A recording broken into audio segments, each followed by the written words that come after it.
أعوذ بالله من الشيطان الرجيم بسم الله الرحمن الرحيم إن الحمد لله نحمده ونستعينه ونستغفره ونعوذ بالله من شرور أنفسنا ومن سيئات أعمالنا من يهده الله فلا مضل له ومن يضلل فلا هادي له وأشهد أن لا إله إلا الله وأشهد أن محمدا عبده ورسوله رب اشرح لي صدري ويسر لي أمري واحلل عقدة من لساني يفقه قولي. Right, my sisters, welcome again to today's session on getting ready for Ramadan. My name is Dr. Amina. I'm your host today.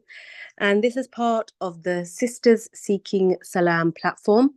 For those of you that may not be aware, we have been here since the start of COVID, so 2020, for 4 years now, subhanallah. And we've been helping sisters understand their mental, emotional states and understand where their emotions, behaviors are coming from in order that they attain peace and tranquility in their lives, in their relationships, not only their relationships with people around them, but with themselves, and most importantly, with their relationship with Allah. So today's topic, as you can see, it's getting ready for Ramadan.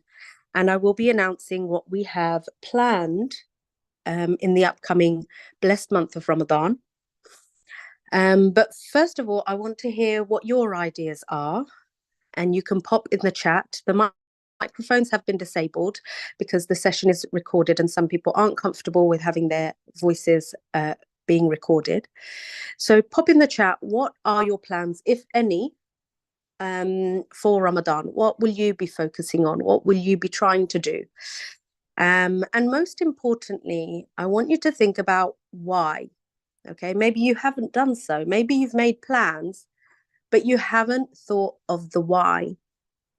So please pop in the chat what you're intending to do, what your goals are, inshallah, and we will discuss further, inshallah.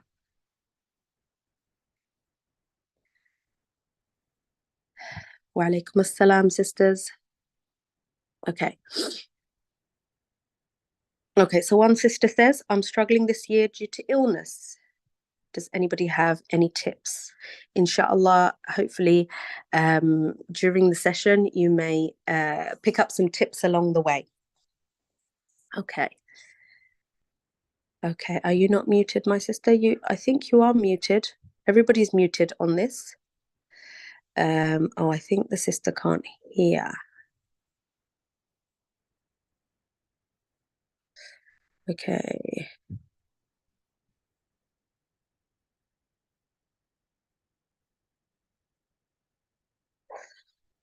Okay, so one sister says, this Ramadan, I would like to read more Quran. Okay, beautiful. Another sister suggests that during this month, she wants to learn the 99 names of Allah. Another sister has mentioned she was preparing for this Ramadan. I was preparing for this Ramadan with my older sister, Habiba, but she sadly passed and not witnessing it. Subhanallah, may Allah spare our lives to witness it. Subhanallah. So true. How many people do we know that haven't made it this Ramadan, that were here last Ramadan, but not here to witness another Ramadan? Allahumma ballighna Ramadan. We always pray, like the scholars and the pious predecessors, to allow us to witness the month of Ramadan. Okay, so the sister says she'd like to reflect more on life.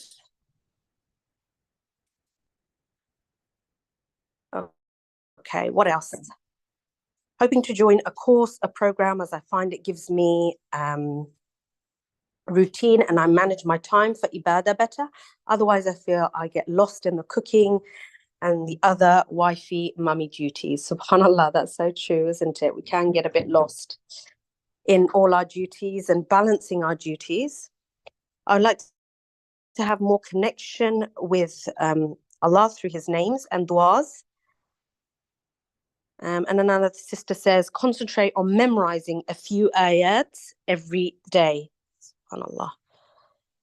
Brilliant. So brilliant plans, inshallah. And like I said, what is your why? What is your why? Why do you want to connect with the Quran, read more of the Quran, memorize the Quran? Why do you want to learn the names of Allah? And it's always important to think of your whys. Otherwise, we can get lost in the doing and, ticking things off and not really being present about what purpose, what aim, what objective is this fulfilling. So that when you attend a talk or a course at the beginning, or have, what are the aims and objectives of that course, of that program? Okay, so one sister says to get closer to Allah. This is why they want to do this. Brilliant.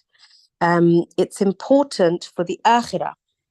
Okay, excellent. It's important for the akhirah. Okay.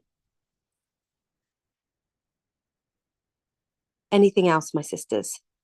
To make actions more meaningful for pleasing Allah, to try and think positively. So one sister suggests that this will be her goal, to try and think positively. Another sister says, to build my spiritual connection, make it stronger than simply performing prayers and duties, more than just actions. Perfect. Okay. So if I was to ask you, right, when you tidy up your house, or when you do chores around the house, why are you doing it? When you're doing certain actions around the house, so let's say, for example, hoovering, mopping, dusting, why are you doing those things? Why do you do it? I know it sounds like a silly question, but trust me, it's got a purpose to why I'm leading you to that.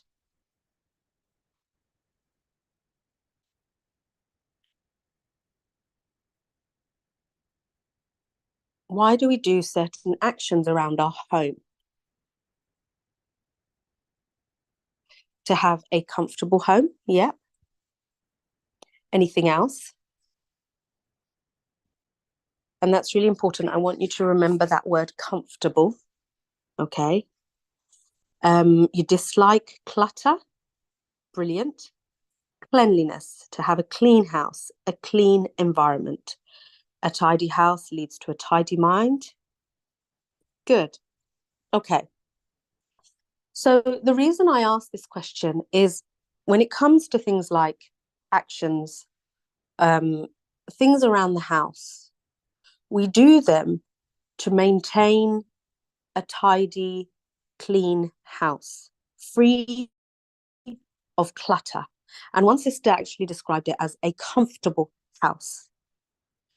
Now, what I propose, and the reason I'm sort of leading us down this route, is that all of our actions that we do, all of the ibadah that we're planning to do during Ramadan, all of our acts that are the fara'id, that are compulsory to do, actually have a specific aim. They actually have a specific aim. What is that aim, do you think? All these actions, all these deeds, what do you think the aim of all these actions and ibadah that we do, what is the objective of all these aims? Attain taqwa. Brilliant. Yes. And this is what we learn from the ayah regarding fasting and Ramadan, to attain taqwa, to connect the heart. Great. To connect the heart. And what do you think in particular is being done to the heart when we think about, for example, fasting? Just take that act of fasting in and of itself, what do you think is happening to the heart?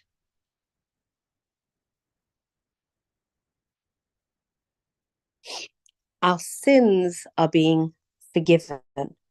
Brilliant.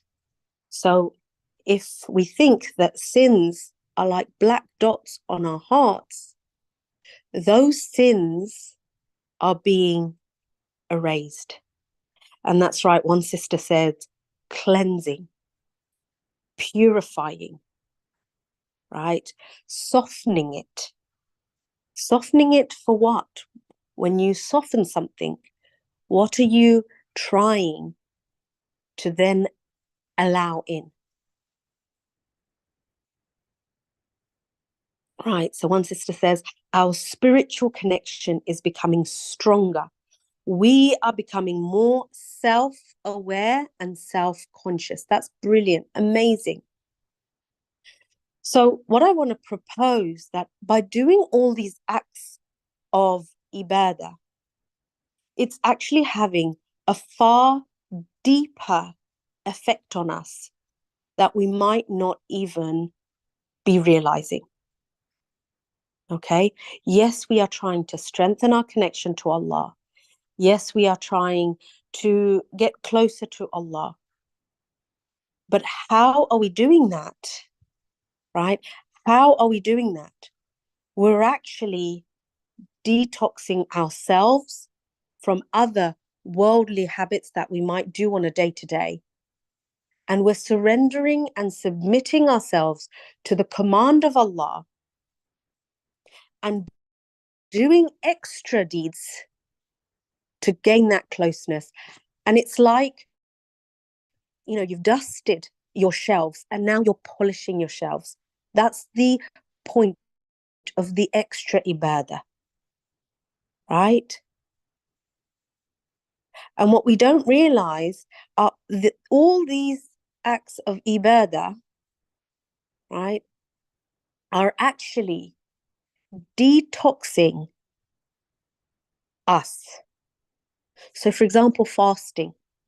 Fasting is not only a physical detox of the body, we're learning self restraint. What you think is not possible. So, us sisters, we think, oh, you know what? I can't give up cake. I can't give up donuts. I can't give up sugar in my tea. I can't possibly have my coffee without it being sweet. Whatever it is, we think we limit ourselves to certain beliefs. And yet, Ramadan comes and it shows us exactly what we are capable of. We can fast for 12, 14, 18 hours sometimes, depending on where you are in the world, without food, without water. A whole month can go by, and many of us have survived on 4, 5 hours of sleep, maybe broken sleep. We're getting up, we're praying, we're going back to sleep, or we're sleeping at different random hours of the day just because we slept less night. And yet we think that it's not possible during the other times of the year. So Ramadan shows us that we do have self-restraint, that we do have control, even though we think we don't. Does that make sense, my sisters? What also happens in Ramadan when we are doing these acts of ibadah, and one of the sisters said that it's to prepare for the akhirah. What was her exact comment? She said, I'll just read it.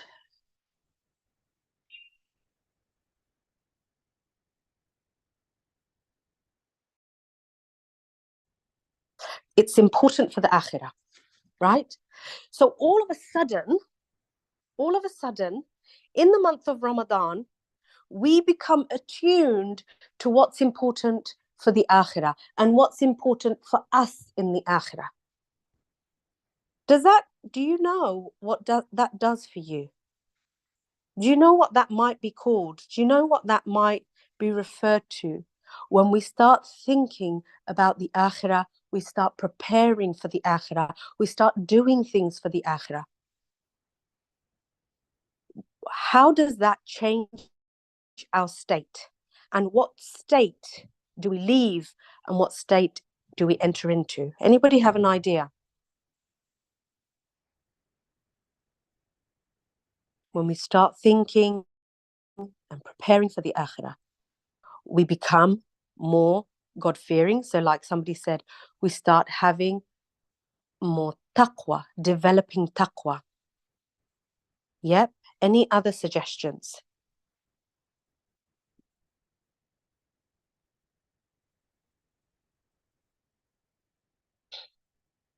So in what you'll find in Ramadan is that you'll want to do this and you want to do that and you'll want to read more of Quran and do this ibadah and share this food and all these things. And what you realize is that we have left a state of ghafla. In Ramadan, we leave a state of heedlessness. We become more aware of our divine purpose. And why is that important? Why is that important, my sisters? To develop this awareness. Why is that so important that we don't even realize what we're doing? Is because ghafla, being heedless, forgetting your divine purpose, do you know what effect that has on you? What it does, it's like, imagine your home and you've left the dusting. You've become so busy in socializing, in going out, in shopping, in doing all other things, and you've left the hoovering, you've left the dusting. The effect that that has on your home is that dust starts to settle, dust starts to gather, and without you realizing, your clean home is no longer really very clean. Because if you look, there's dust and dirt everywhere. Because why? You have not put attention to these things. Ramadan is a perfect time, a beautiful time where we all do it without even realizing we've become aware of our divine purpose, our true purpose. We start thinking about the akhirah. We start thinking about our accountability. I need to get my sins forgiven. So I'm going to do istighfar. I'm going to do more istighfar this Ramadan. Right? I need to be saved from the hellfire. So I'm going to ask Allah for his afu, for his afwa, for his complete pardoning. So when we do this, we are actually detoxing our heart, purifying our heart, coming out of this heedless state. Does that make sense, my sisters? Are you following me? So what we don't realize that we're doing in Ramadan is that we are going through a huge detox process. The whole month, we're going through a physical and spiritual detox. And this is where the Sister Seeking Salam team want to come in and want to share some reminders, because yes, we are physically detoxing ourselves. Yes, we are spiritually detoxing ourselves. But psychologically and emotionally, we need to also be going through a detox. What do I mean by that? What do I mean by that? Imagine you're fasting all day, you're doing all these acts of ibadah, all these acts of goodness, and yet you're not speaking to a sister because you had a fallout. and there's something in your heart that you hold against her. Now, I ask you, all these acts of extra ibadah that you're doing, what's going to happen if you don't tackle that psychological and that emotional, that mental thing that you have against this particular sister? Maybe it's not a sister, maybe it's your brother, maybe it's your ex-husband, maybe it's your neighbor, maybe it's your colleague at work. What's going to happen to all these acts of goodness?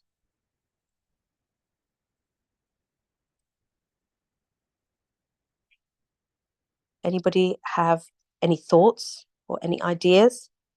What's going to happen?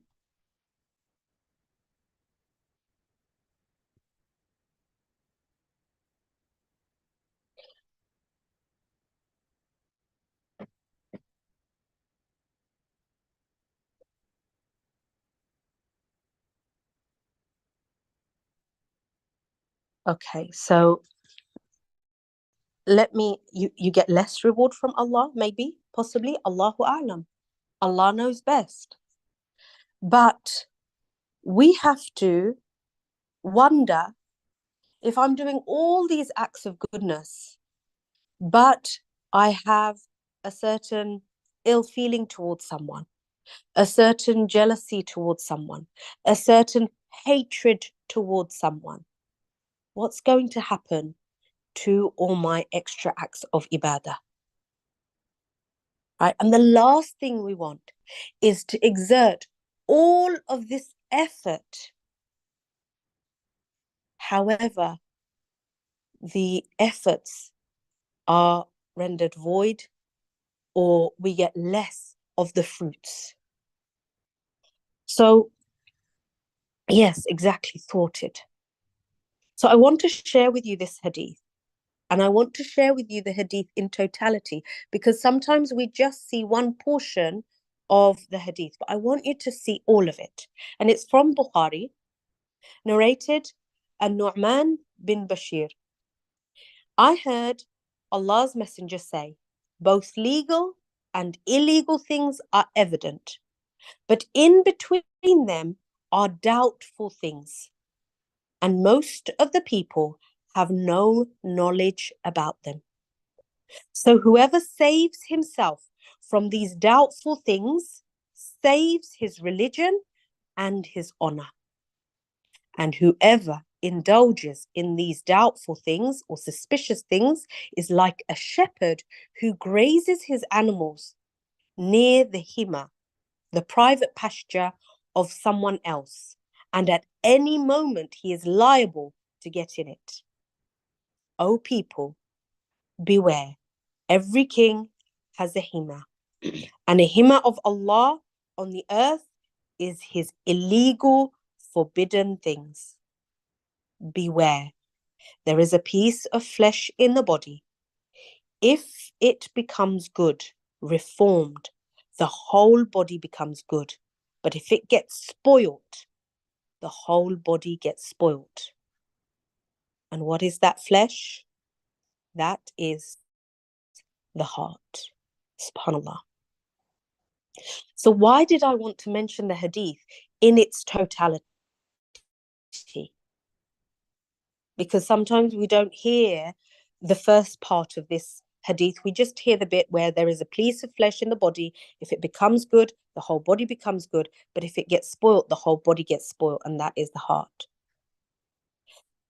The reason why I want us to reflect and think about the other part of the hadith is that there are some doubtful things that we may be engaging in which we have no knowledge about.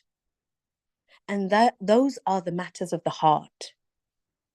Maybe I've invited, guests over to my house, and I'm, hosting iftar, and I'm going to such lengths and such stress, and I've got out everything, of my finest cutlery and my finest china, And I think I'm doing such a great, you know, act here. But when people don't give me the acknowledgement of throwing, such a great iftar party, I get upset. Or maybe there's somebody who declined the invitation and I get upset. Or somebody that talks down about my iftar party. The food isn't that nice. These samosas are crusty. The chaat wasn't as good as the one they had yesterday. Do you see what I'm saying, my sisters? Maybe those intentions that I had to host an iftar party aren't pure. And there's something happening underneath the surface that we're not even aware of that spoils all our ibadah. We don't know. And this is why knowledge of what's going on for us internally, psychologically, emotionally is so important. Because otherwise, like the other sister said, it could ruin all of our actions, rendering them void. Subhanallah. And I remember one sister, I'll give you an example. I remember one sister, she came to me for counseling. And what happened was she gave iftar to someone and they actually rejected that iftar. They actually turned that iftar away. Whatever reasons they had, they rejected that iftar. And the sister, understandably, was really upset, was really upset. But speaking to her in more depth and trying to root out the reason of her upset revealed that there were certain things going on for her at the core. And these certain things sounded like, well, how could she reject my iftar? When we have, how could she? What do you think might be underlying that upset? How could she reject my iftar? Just a simple statement that, you know, um, we might find ourselves doing. I invited her. How could she say no? One sister says arrogance. Subhanallah. There we are doing a good deed. There we are getting upset that that person didn't accept our effort of a good deed. But little do we realize that at our core, the fact that she rejected our iftar could be bringing to the surface an arrogance there we have that we didn't even know about. Right? There could be hasad there. There could be envy there. I saw her, and I think, I can't remember because it's a couple of years ago now, but I saw her accept iftar from so-and-so and so-and-so, and she didn't accept iftar from me. There could be some envy going on there. Right? We don't know.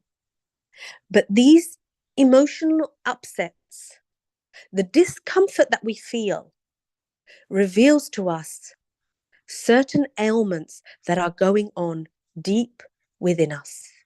And where do they happen? They happen in our fuad, in our hearts, the emotional center.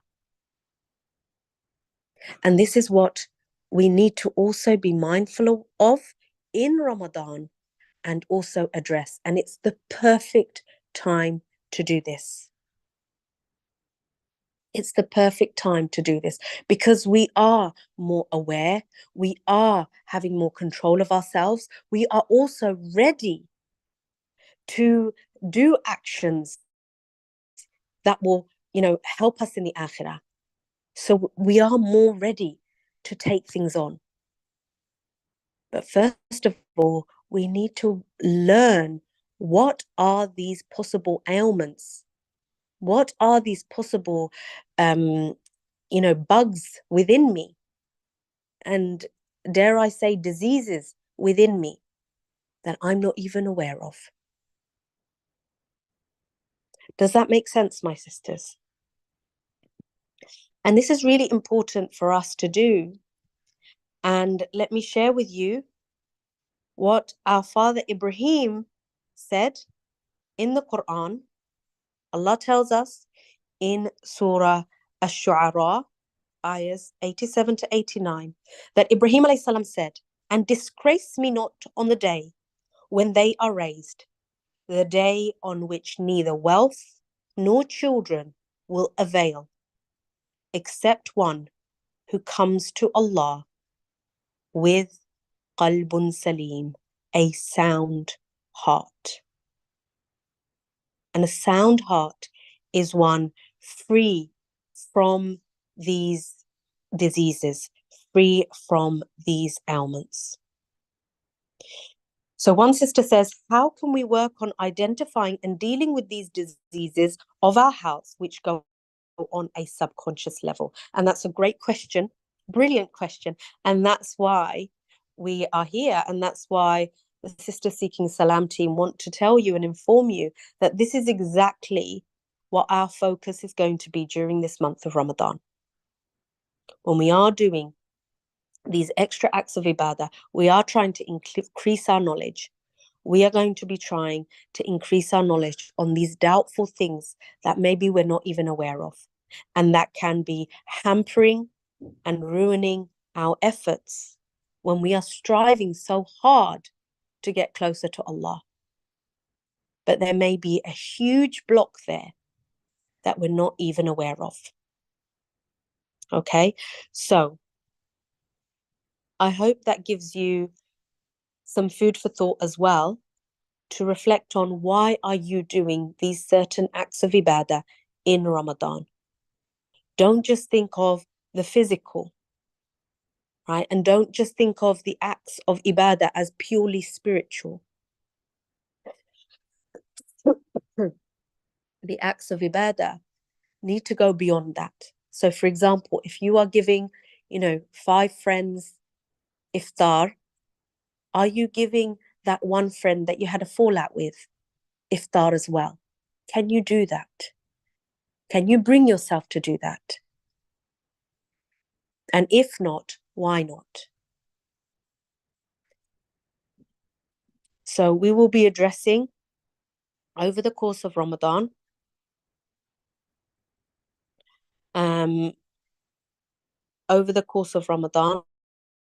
these topics, okay? And inshallah, we want to be detoxing, purifying our hearts, and going to Allah in Ramadan and leaving Ramadan with a sounder heart. And just like that sister said, why do we clean our homes? Why do we, dust and polish and hoover and mop? Because we want a comfortable house. And one thing we don't realize is when these diseases are festering, when they are festering, we're actually internally not very comfortable. And we might not realize this, that there's, anxiety, there's depression, there's resentment, there's anger brewing within us, right? Below the surface, stress below the surface, we're not even aware of. And so really, we're not truly internally very comfortable.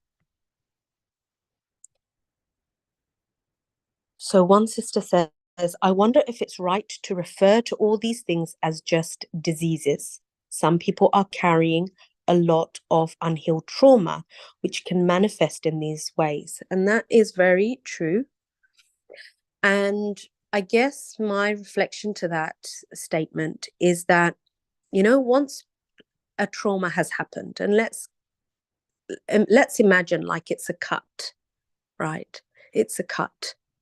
Once that cut has happened, and this is quite a medical example, like, I love giving medical analogies, it's just the way that I understand things. Once that cut happens, for whatever reason, however it does happen, we need to ensure that that cut remains clean. But what can happen is pathogens, viruses, bugs can get into that cut. And that is what happens. We do experience trauma, but we develop resentment, hatred, and inability to forgive from that trauma.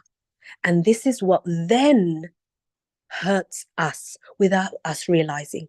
Yes, the trauma is there. Yes, the trauma is traumatic.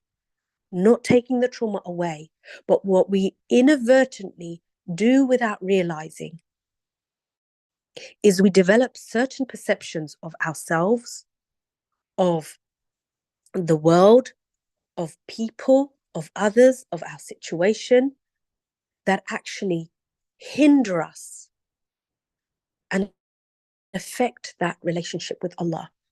Does that make sense? And so this is what we need to help, heal ourselves further. Have I healed in the correct way? It's like a broken bone that if you don't put it in a plaster, it might heal in a crooked way.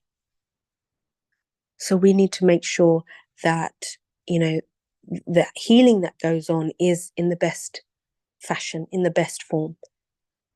And this is what we learn through the purification of ourselves and our hearts. One sister says, when we revisit the wounds and give new meaning with Allah's guidance, we can heal and forgive. As if we forgive others, we can easily forgive ourselves. Absolutely. And also, in Ramadan, don't we want the forgiveness of Allah? Right? We are so desperate for the forgiveness of Allah, for carrying out sins that, subhanAllah, we would hate people to know. And yet we struggle to forgive others. Okay. One other sister says, I think a lot of us forgive others before for forgiving ourselves. We don't extend that mercy to ourselves. That's right. And things like, being extremely shy, for example, that doesn't help us. That actually hinders us. And there is a term called blameworthy modesty. SubhanAllah. Again, we'll be looking at this during our um, weeks to come in Ramadan, during our sessions. So if you are on the WhatsApp group, look out for our reminders of when the sessions are taking place. Inshallah, they will be recorded as well. And it will be a great time for us in that sort of, I know Ramadan is a busy time, but it also does give us that quiet time to reflect as well. Maybe in the depths of the night, for tahajjud, qiyam al-layl, it gives us that time to reflect on ourselves. Where are we heading? Where are we going? Okay, so I'd like to end my reminders there. I hope this session has been beneficial.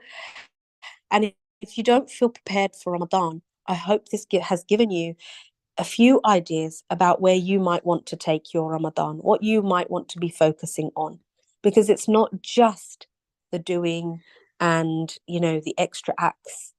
It's looking more in depth at ourselves. Okay. So what I'd like to do is I'd like to end the recording, inshallah bi'idhnillah, and I'd like to open up the floor to hear your comments. You guys have given me this time to attend live, so I'd love to engage with you and hear your comments, and hear your reflections and your ideas as well. Okay, so I will be ending the recording now. For those of you listening, may Allah accept this session from us. And I hope, if you're listening in and you have any ideas, feel free to contact the Sisters Seeking Salam team or one of us if you want to speak about things further.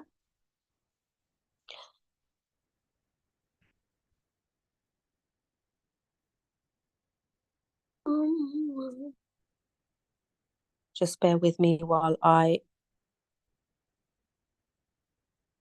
get the link for us. Hang on a minute.